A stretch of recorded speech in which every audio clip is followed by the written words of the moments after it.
The results are exactly what Rossi didn't want, the other three in front of him.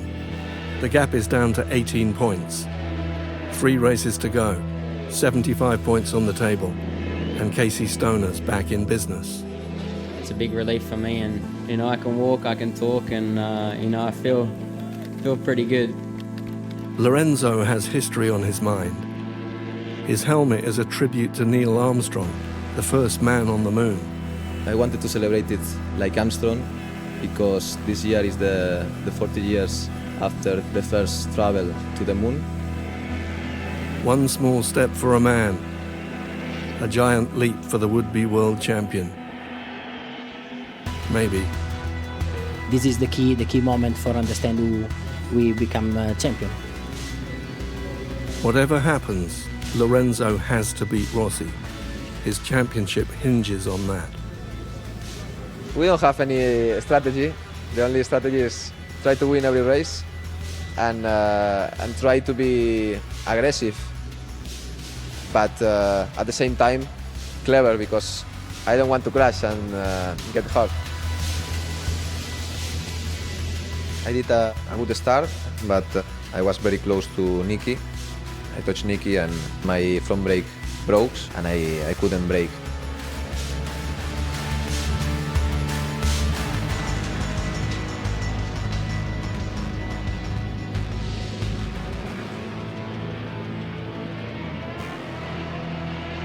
It could be worse. The thing that important me the most is my health, no?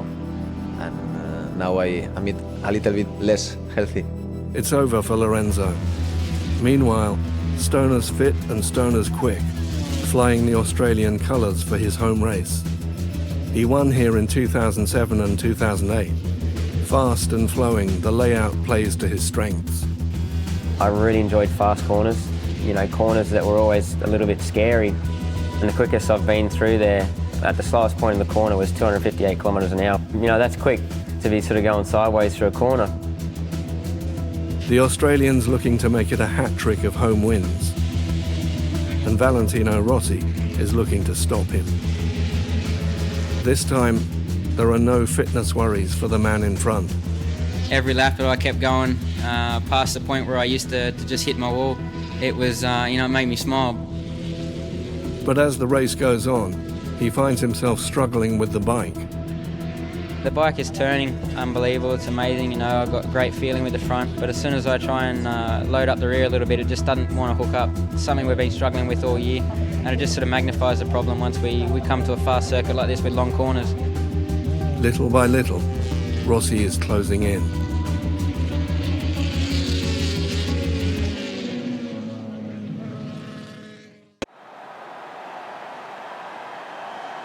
Rossi's coming. That's okay. He has a choice. He can finish a distant second or a close second, but he's finishing second. This is the Australian Grand Prix. This is your race.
The fastest riders love Phillip Island.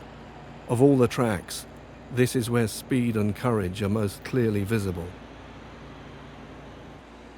If you're Alex De Angelis, looking for a ride next year, now is the time to put on a show.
Casey Stoner takes center stage for the day. Then it's straight on to Malaysia. Valentino Rossi hasn't quite won the World Championship yet. He needs a handful more points to put it beyond Lorenzo's reach. It doesn't matter which position. Rossi just needs to finish ahead of Lorenzo. It's been dry all weekend, but the race is wet. Everybody have to start without any laps on this condition. Lorenzo qualifies second, but just to underline that this is not his year, he has to start from the back of the grid after a problem with his bike. I want to try to arrive on the podium for the championship. I make a good start, but unfortunately I arrive too deep on the first corner. Rossi emerges from turn 1 in 8th position. Then Lorenzo overtakes him.